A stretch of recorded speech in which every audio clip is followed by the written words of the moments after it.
राजधानी दिल्ली में जारी अधिकारों की लड़ाई के बीच मुख्यमंत्री अरविंद केजरीवाल ने एलजी वीके सक्सेना से मुलाकात की। मुलाकात के बाद केजरीवाल ने उपराज्यपाल पर सरकार के कामों में बाधा डालने का आरोप लगाया। सीएम केजरीवाल ने बताया कि उन्होंने एलजी के सामने सुप्रीम कोर्ट का आदेश रखा, हाई कोर्ट का ऑर्डर रखा और जोर देकर कहा कि वो दिल्ली सरकार के काम में हस्तक्षेप नहीं कर सकते। लेकिन केजरीवाल के मुताबिक एलजी सिर्फ ये कहते रहे कि वो सुप्रीम कोर्ट हैं, उनके पास पूरी ताकत है। केजरीवाल ने यह भी दावा किया कि एलजी ने सुप्रीम कोर्ट के आदेश को सिर्फ एक राय बताया और कहा कि वो एडमिनिस्ट्रेटर है और संविधान के मुताबिक एक एडमिनिस्ट्रेटर के पास पूरी ताकत है। अब मेरे को बताओ, जब सुप्रीम कोर्ट साफ साफ कह रहा है कि आपको कोई आदेश इंडिपेंडेंटली पास करने की वो नहीं, आजादी नहीं है, तो आप कैसे पास कर रहे हो? तो एलजी साहब कहते हैं ये सुप्रीम कोर्ट की राय हो सकती है। तो मैंने कहा क्या मतलब? कहते हैं संविधान में लिखा है कि मैं एडमिनिस्ट्रेटर हूं। एडमिनिस्ट्रेटर कुछ भी कर सकता है, किसी भी विषय पे कर सकता है। मैंने कहा सर इसका क्या मतलब हुआ? कहते हैं कि अगर मुझे लगेगा कि सरकार कुछ गलत काम कहीं कर रही है तो मैं किसी को भी कोई भी आदेश दे सकता हूं। दिल्ली में उपराज्यपाल के आवास के बाहर आम आदमी पार्टी के कार्यकर्ताओं ने प्रदर्शन किया। आरोप है कि उपराज्यपाल वीके सक्सेना शिक्षकों को ट्रेनिंग के लिए फिनलैंड भेजे जाने की फाइल को मंजूर नहीं कर रहे। इस मुद्दे पर दिल्ली के उप मुख्यमंत्री सिसोदिया ने आरोप लगाया कि एलजी ने फाइल रोक दी है। सरकार ने उनके सवालों के जवाब भी भेजे और अब उनकी तरफ से कहा गया है कि क्या ऐसी ट्रेनिंग देश में नहीं हो सकती। मनीष सिसोदिया ने आरोप लगाया कि उपराज्यपाल बीजेपी के षड्यंत्र में साथ दे रहे हैं। दिसंबर में हमको 30 टीचर्स ट्रेनिंग के लिए भेजने थे प्राइमरी के, और अगला बैच हमारा 30 टीचर्स का जाना था मार्च में, अभी 2 महीने बाद। लेकिन दिसंबर के टीचर ट्रेनिंग के बैच की फाइल हमने अक्टूबर में एलजी साहब के पास भेजी।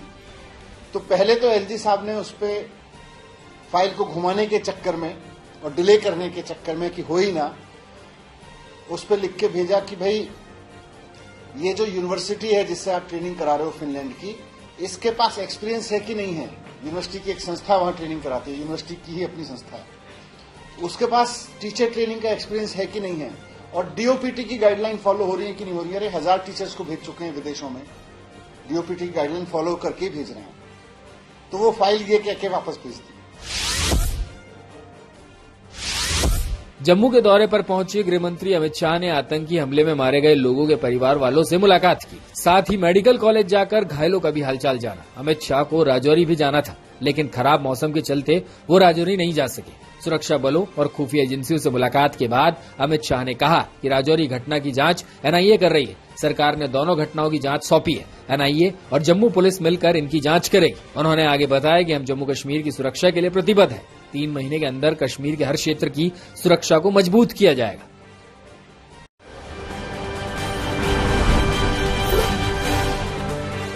नौकरी के बदले जमीन के मामले में सरकार ने सीबीआई को लालू प्रसाद के खिलाफ केस चलाने की मंजूरी दी है। इस मामले में सीबीआई ने अक्टूबर में चार्जशीट दाखिल की थी और 16 लोगों को आरोपी बनाया था। सीबीआई ने करीब 14 साल पुराने मामले में पिछले दिनों बिहार, झारखंड और हरियाणा के करीब 25 ठिकानों पर छापे मारे थे। 2017 में बिहार के पूर्व डिप्टी सीएम सुशील मोदी ने रेलवे में नौकरी देने के लिए लालू परिवार पर जमीन लिखवाने का आरोप लगाया था।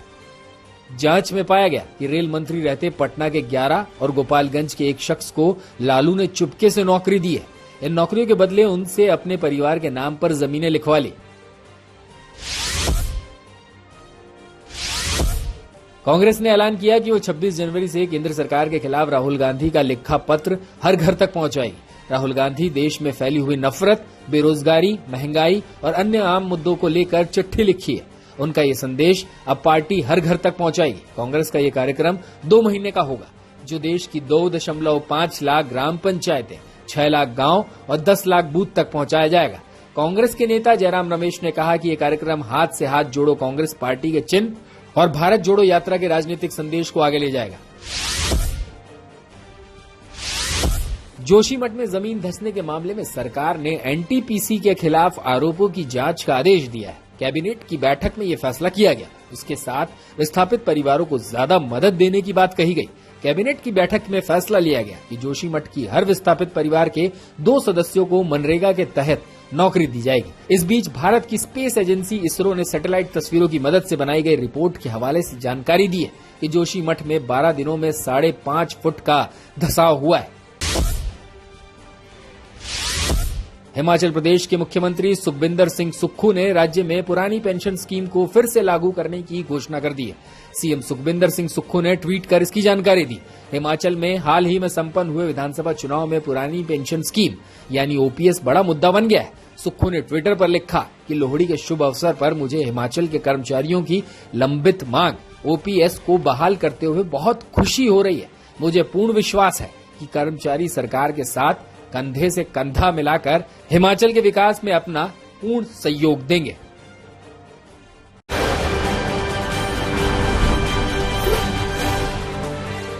बॉलीवुड एक्ट्रेस नूरा फतेही ने 200 करोड़ की ठगी के मामले में दिल्ली की अदालत में अपना बयान दर्ज करवाया है। नूरा खुद दिल्ली पुलिस की आर्थिक अपराध शाखा के पास पहुंची और इस मामले में अपना बयान दर्ज करने की विनती की है।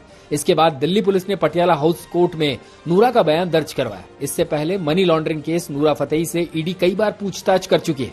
पूछताछ में नूरा ने खुलासा किया था कि सुकेश चंद्रशेखर ने नूरा के जीजा बॉबी को लगभग BMW कार गिफ्ट की थी।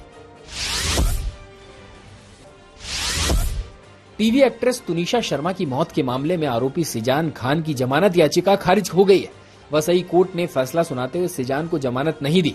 तुनिशा शर्मा के को स्टार और एक्स बॉयफ्रेंड सिजान खान बीते 21 दिनों से सलाखों के पीछे हैं और अभी फिलहाल उन्हें राहत मिलती हुई नहीं दिख रही है। सिजान की जमानत पर यह फैसला उनके परिवार के लिए बड़ा झटका है।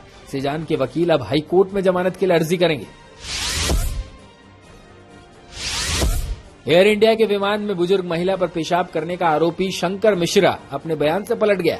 दिल्ली के पटियाला हाउस कोर्ट में शंकर मिश्रा के वकील ने दावा किया कि बुजुर्ग महिला ने स्वास्थ्य दिक्कतों की वजह से खुद ही पेशाब कर दिया था। वकील ने अदालत को बताया कि बुजुर्ग महिला 30 सालों तक भारतनाट्यम की डांसर रही है। भारतनाट्यम डांसर्स में ऐसी दिक्कतें होना आम है।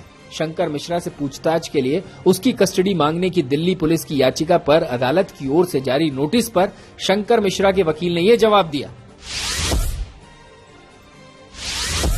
टेनिस स्टार सानिया मिर्जा ने रिटायरमेंट का ऐलान कर दिया। 16 जनवरी से होने जा रहे ऑस्ट्रेलियाई ओपन सोनिया का आखिरी टूर्नामेंट होगा। सानिया मिर्जा ने ट्विटर पर पोस्ट करके इस बात की जानकारी दी।